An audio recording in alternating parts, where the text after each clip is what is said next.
Maulang araw mga mamshi. Grabe, sunod-sunod pa din nga yung mga pag-ulan. At yung mga bata, mga wala ring pasok. Alam nyo ba, ilang beses ko na nga silang napangakuan na kapag lumakas ang ulan, maliligo kaming lahat. Hanggang ngayon nga, papatak-patak lang, paambon-ambon. Pero good thing na din yun para walang baha. I-check natin yung rooftop. First time ko lang din siyang sisilipin. Hindi talaga ako mahilig tumaas sa rooftop, lalo na pagka mainit. Alam nyo na, masyadong magastos sa gluta.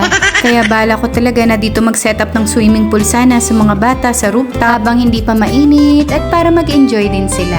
Ayan nga, may nakaredy agad upuan. Hindi ko ba alam ba't hirap na hirap kami magtapon ng mga lumang bagay. Actually, gusto ko lang talagang ipakita sa inyo at ipagmalaki ang aming swimming pool. Akala nyo wala kaming swimming pool, no? Presenting our nature-made swimming pool. Ang sagwa. Yan, laki-laki na swimming pool namin sa likodan. So, nagsabing wala kaming swimming pool. Ha ha ha. Pero hindi sa aming lupa yan. Nililigawan ko yung lupa. Pero hindi ko pa rin afford. Hindi ko afford yung presyo niya. So, tenga muna. Ito, check natin yung rooftop. At balik ako sa baba. Ito yung pataas ng rooftop. Ito naman yung pababa. Ayun. Pogi! Huwag ka magalit sa akin. Love kita.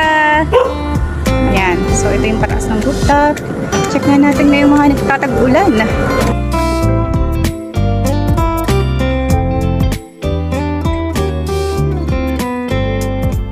Pwede nang tumambay, nalinis na ng ulan. Pwede nang tambayan, no? Oh, yung mga friends ko, tara na. Pagkatapos ang ulan. Game na agad, dito tayo. Diba? Ayan, tapos, isa sa mga rental namin. Yan, dito namin sa dito sa lupa. Yan, may sasakyan, pero hindi sa amin yan. Yung lupa lang yun sa amin, yung place. Diba? Ang ganda.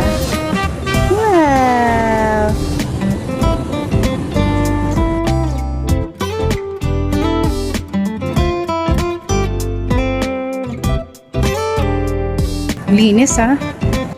Alam nyo maganda tong tambayan. Kahit pag may event, pwede dito mag-set up. Kasi meron namang toilet, may kitchen.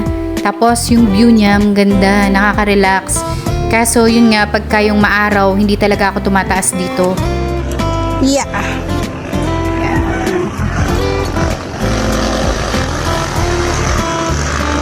Eric! Gawin mo na yung men! Gawin mo na! Basa na kami! Sinasabihan ko siya na gawin niya yung bubong namin kasi madami ng tulo. Pero dahil nga dire-diretso ang ulan, wala ring time para magawa to.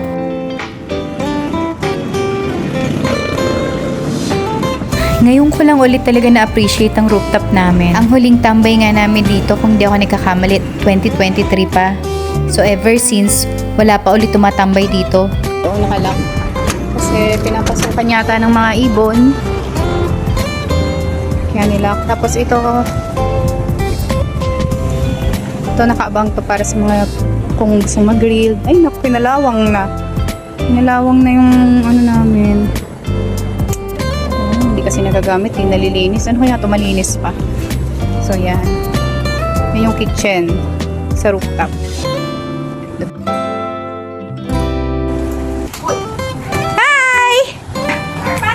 Wow, sakto, maganda ka ha. Bablog kita, akala mo. Hanggang dito na lang. See you next time.